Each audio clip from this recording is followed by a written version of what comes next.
السلام علیکم۔ سنیے شیشے کی زندگی، جس کے رائٹر ہے چاکر اسکین بلوچ۔ زندگی چاہے جتنی بھی دشوار گزار کیوں نہ ہو، مگر انسان کو اسے ہر حال میں گزارنا چاہیے۔ میں اس بات کو مانتا ہوں کہ غم، دکھ اور درد کو سہنا بہت مشکل ہوتا ہے، کیونکہ یہ سب انسان کو مایوسی میں ڈھکیل دیتے ہیں اور انسان کے جینے کے سارے در بند کر دیتے ہیں۔ مگر پھر بھی انسان کے اندر ایک چیوٹی کی سی تو ہمت ہونی چاہیے، وہی چیوٹی جو اپنے منہ میں کچھ لیے جب اونچائی کی سمت جاتے ہوئے بار بار گرتی ہے، مگر وہ پھر بھی ہار محسوس نہیں کرتی۔ آخر میں اس کی محنت رنگ لاتی ہے اور وہ چڑھنے میں کامیاب ہو ہی جاتی ہے۔ لیکن ہم انسان ایک ہی بار ناکام ہو کے کوشش ہی چھوڑ دیتے ہیں۔ ہم ہر وقت اپنے ناکامی، دکھ اور درد کا رونا روتے ہیں۔ ہم اپنے غموں کو اپنے اوپر اتنا چڑھا لیتے ہیں کہ بعد میں ہمیں ان کا علاج صرف اور صرف خودکشی ہی میں ملتا ہے۔ سلمان شام کے وقت اپنے دوستوں کے ساتھ شاہ پور ہوٹل کے اندر بیٹھے ہوئے جاوید کے بارے میں بات کر رہے تھے، جس نے کل اپنے گلے میں رسی کا پھندا ڈال کر خودکشی کر لی تھی۔ سلمان، آپ بالکل ٹھیک ہی کہہ رہے ہوں گے، مگر کیا؟ اس سے پہلے کہ سہیل اپنی بات مکمل کرتا، ساجد نے الٹا اس سے سوال کر دیا۔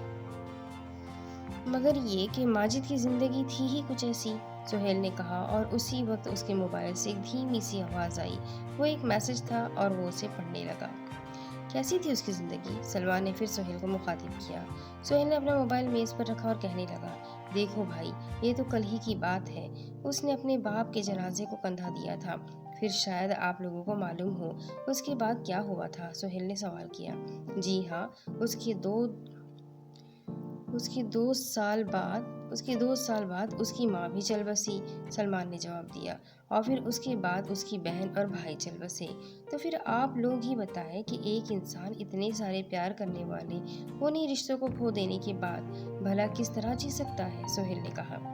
ہم مانتے ہیں کہ اس کے لیے مشکل لمحات تھے، تو کیا اس کے لیے صرف یہی راستہ بچا تھا کہ وہ خودکشی کرتا؟ ساجد نے جگ سے گلاس میں پانی ڈالتے ہوئے سہیل سے پوچھا۔ میں مانتا ہوں اسے اس راستے کا انتخاب نہیں کرنا چاہیے تھا، بقول ساجد آپ کے اسے کوئی اور راستہ اپنانا چاہیے تھا، مگر شاید آپ کو معلوم نہ ہو اس نے ایسا کیا بھی تھا، سہیل نے کہا۔ کیسا راستہ؟ سلمان پوچھ بیٹھا۔ محبت کا۔ ان سب واقعات کے بعد اس کے پاس اس کی محبت تھی، جس نے اسے زندگی عطا کی تھی، اور وہ اسے ہر حال میں پانا چاہتا تھا۔ سہیل کے منہ سے یہ سن کر سب کے سب حیران رہ گئے، کیونکہ یہ محبت کی بات صرف سہیل کو معلوم تھی۔ کون تھی اس کی محبت اور اسے کیا ہوا؟ حیرانگی کے عالم میں ساجد نے اس کی محبت کے بارے میں جاننا چاہا۔ وہ ضامر تھی، سہیل نے نام بتایا۔ وہ میڈیکل والی ضامر، اس کی کزن اور میری کلاس میٹ؟ عامر جو کب سے بیٹھا سب کو سن رہا تھا، لیکن اس بار بول اٹھا، کیونکہ ضامر اس کی کلاس میٹ تھی۔ ہاں، وہی ضامر، اس کی کزن اور آپ کی کلاس میٹ۔ پھر کیا ہوا؟ عامر نے جاننا چاہا۔ وہ یہ کہ یونیورسٹی کے زمانے میں تو سارے رشتے اس کے ساتھ تھے۔ اس نے تربت عطا شاہ ڈگری کا کالج سے MSc کیا، پھر وہ مزید تعلیم کے لیے کوئٹہ چلا گیا۔ وہاں اس نے بلوچستان یونیورسٹی میں انگریزی ادب میں داخلہ لیا اور خود کو ہاسٹل میں سیٹ کیا، گویا کہ وہاں اس کے چچا یعنی ضامر کے والد کا اپنا گھر تھا۔ ضامر کے والد کا پوسٹ کوئٹہ میں تھا اور وہ اپنے سارے خاندان کے ساتھ وہاں رہ رہا تھا۔ اس نے ماجد کو بار بار کہا کہ وہ ان کے ساتھ رہے، مگر ماجد نے یہ کہتے ہوئے انکار کیا کہ وہ ہاسٹل میں پرسکون ہے اور جب بھی اس کا دل چاہے گا وہ اتوار کو آیا کرے گا۔ اس نے ایسا کیا، وہ ہر اتوار کو وہاں جاتا تھا اور وہاں آتے جاتے ان دونوں کے درمیان پیار کا کھیل شروع ہوا۔ سلمان نے ہنستے ہوئے کہا۔ نہیں، ان دونوں کے درمیان یہ کھیل اس سے بہت پہلے شروع ہو چکا تھا۔ بات تو یہ ہے ان دونوں کی منگنی بھی ہو چکی تھی۔ منگنی ہو چکی تھی؟ تو پھر اور کیا بات تھی جو اسے اپنی محبت نصیب نہیں ہوئی؟ عامر نے پوچھا۔ ابھی اس کا یونیورسٹی میں تیسرا مہینہ تھا کہ اس کا باپ چل بسا۔ اس واقعے کے بعد اس نے چاہا کہ وہ یونیورسٹی کی پڑھائی کو چھوڑ دے، مگر اس کی ماں نے انکار کیا اور اس نے اپنی ماں کی بات مان لی۔ وقت تیز رفتاری سے چلتا رہا اور ماجد نے گولڈ میڈل کے ساتھ یونیورسٹی کی تعلیم مکمل کی۔ اس کے بعد وہ لاہور میں CSS کی تیاری کے لیے چلا گیا اور وہاں کوئٹہ میں ضامر بولان میڈیکل کالج میں میڈیکل پڑھ رہی تھی۔ عامر بیچ میں کہہ اٹھا، جی بالکل درست۔ سہیل نے بات جاری رکھی۔ ماجد کو لاہور میں تقریباً 2 مہینے ہی گزر چکے تھے۔ ایک دن اس کو فون کر کے بتایا گیا کہ اس کی ماں انتقال کر چکی ہے۔ وہ جب لاہور سے تربت پہنچ گیا تو اس کی ماں کا سوئم تھا۔ اس بدبخت کو تو ماں کا جنازہ بھی نصیب نہیں ہوا۔ کچھ دیر کے بعد سہیل نے بات آگے بڑھائی۔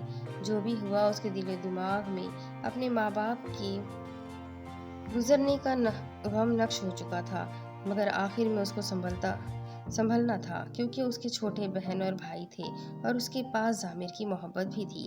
ماں کے انتقال کے بعد اس نے CSS کی تیاری ترک کر لی، لیکن کیوں؟ عامر کے منہ سے نکل گیا۔ اس کی ایک وجہ تو اس کی بہن اور بھائی تھے، جو اپنے ماں باپ کے گزر جانے کے بعد بالکل اکیلے ہو چکے تھے۔ دوسری بات، اب اسے کام کرنے کی ضرورت پیش آ چکی تھی۔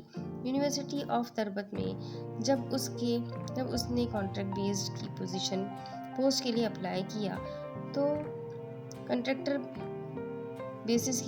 لیے اپلائی کیا تو اس کی قابلیت کو دیکھتے ہوئے اسے اپوائنٹ کیا گیا۔ یونیورسٹی میں پڑھانے سے اسے کچھ ہزار ملتے، جس سے اس کے گھر کا گزارا بمشکل سے ہوتا۔ سہیل ایک لمحے کے لیے خاموش رہا اور پھر کہنے لگا۔ پھر کچھ مہینوں کے بعد اس کی بہن اور بھائی ایک ساتھ چل بسے۔ ایک ساتھ؟ سلمان کے چہرے پر حیرانگی ظاہر ہوئی۔ لیکن کیسے؟ ساجد نے سوال کیا۔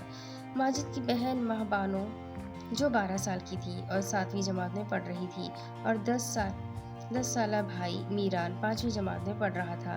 وہ دونوں ایک ہی اسکول میں پڑھ رہے تھے، جسے ساچان گرامر اسکول کے نام سے جانا جاتا ہے، جو تربت کا ایک بہت ہی مشہور اسکول ہے۔ وہ دونوں بہن بھائی ہر روز اسکول میں ایک ہی وین سے آتے جاتے۔ ایک دن ہوا یوں کہ وین اسکول سے گھر کی طرف جا رہی تھی اور جاتے جاتے وین ایک دکان کے پاس رکی۔ وہ ایک گیس کی دکان تھی، جو بڑے بڑے گیس کے سلنڈروں سے بھری ہوئی ہوتی ہے۔ وین کا ڈرائیور باہر نکلا اور دکان کے اندر اپنے گیس سلنڈر لینے چلا گیا، جس کو اس نے آتے وقت بھرنے کے لیے دیا تھا۔ اس دوران اچانک گیس کی دکان کو آگ لگ گئی۔ ایک لمحے کے اندر آگ چاروں سمت پھیل گئی اور وین کو بھی اپنی لپیٹ میں لے لیا، جس کے نتیجے میں دکاندار، وین کا ڈرائیور، وین کے اندر ماہ بانو اور میران کے ساتھ ساتھ اور 5 بچے جل کر خاک ہو گئے۔ اسی طرح ماجد کے کندھوں نے 2 اور جنازے اٹھا لیے۔ افسوس، عامر کے منہ سے نکلا۔ یہ تو واقعی بہت مشکل لمحات تھے ماجد کے لیے۔ سلمان نے افسوس کا اظہار کیا۔ پھر کیا ہوا؟ ساجد نے چاہا سہیل بات کو آگے بڑھائے۔ پھر سہیل نے میز پر پڑے ڈبے سے ایک ٹیشو پیپر نکالا اور اپنے ماتھے کے پسینے کو صاف کرتے ہوئے بات آگے بڑھائی۔ اس واقعے کے اگلے ہی دن ضامر اپنے گھر والوں کے ساتھ کوئٹہ سے تربت آ گئی۔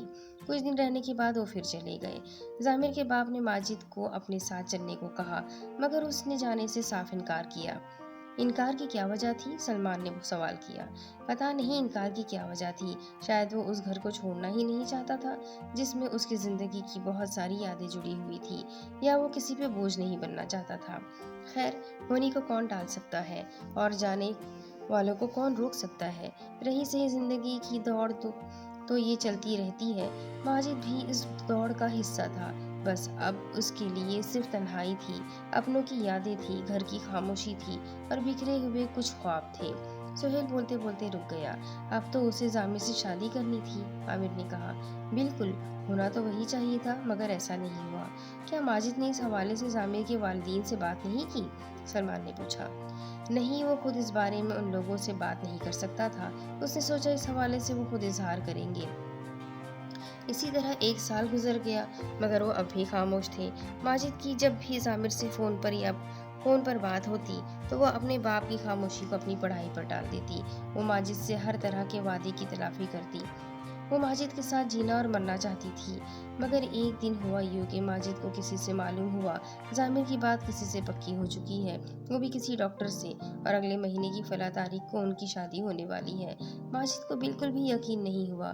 اس نے ضامر سے بات کرنا چاہی، مگر ضامر نے بات کرنا تو دور، اس کا فون بھی اٹھانا گوارا نہ کیا۔ ماجد نے مسلسل 3 دن اس کا نمبر ڈائل کیا، مگر اسے خاموشی کے علاوہ اور کوئی جواب نہیں ملا۔ کچھ پل رک کر سہیل نے پھر بات جاری کی۔ جب اسے ضامر سے کوئی جواب نہ ملا تو اسے پورا یقین ہو گیا، پھر بھی اس کے سامنے ضامر کے منہ سے نکلے ہوئے وہ سارے وعدے تھے۔ اس نے سوچا بھلا اس طرح کون اپنے وعدے سے مکر جاتا ہے؟ پھر اس نے سوچا جب کیے گئے وعدے بعد میں ٹوٹ بھی جاتے ہیں